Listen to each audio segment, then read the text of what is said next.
Hi, this is Chipiwa Chibengwa, the CEO of the Tourism Business Council of South Africa. We are here at Africa Travel Indaba in 2022. We're excited to be back.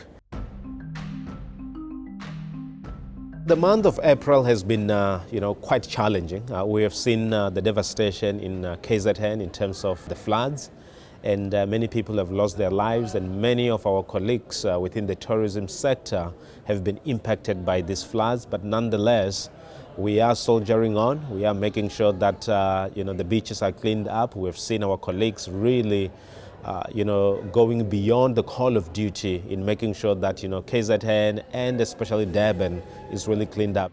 Outside of the KZN area, we've seen many people traveling, taking advantage of the holidays, the Easter holidays and many other holidays that came through. We have seen many places being fully booked. We have seen car rentals really sending cars out there with clients, and in many other places, perhaps some shortages. But it's good news for us. It simply means that our recovery is on track. We are doing something as a sector. The value chain is moving forward.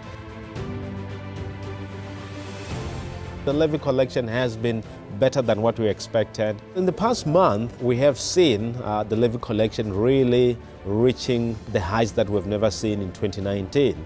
And by that we mean that for the first time we've reached a mark of 11 million rand of levy collection that we've seen coming through. It's a positive, and it shows that from that point of view, the levy collection is going on well. And of course, we have to be responsible in terms of how do we use those levy that we have collected. It's still a long way to go, and we still need to soldier on to ensure that we get back to the full recovery.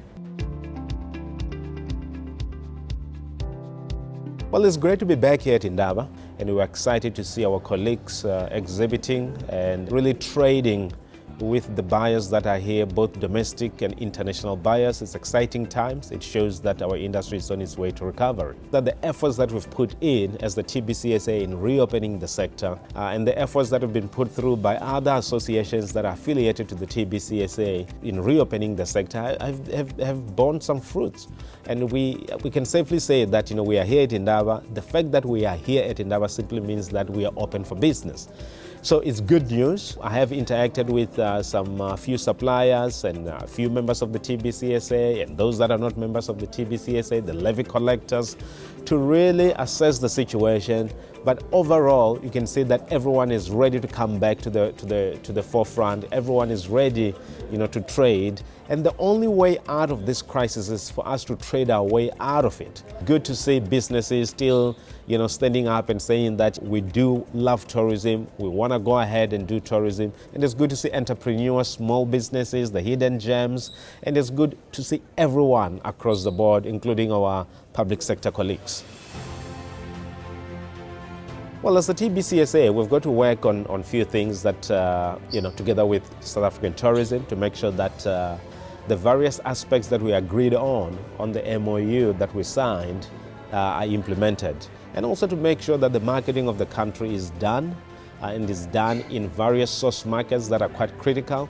And another thing that's quite important that we're going to be doing is to make sure that the private sector is consulted widely by South African tourism before South African tourism implements the plans that it has. We have to have an input on the plans. We have to make sure that the plans works for what we are doing in the market, because tourism is done by us. So that work is underway. We have to make sure that the MOU is implemented properly for both international inbound travel, for domestic travel. We've got to make sure that whatever SAT is going to be doing, including the provinces, is coherent with what we're doing as a private sector, so that we can reap the maximum benefit of these marketing funds that we have.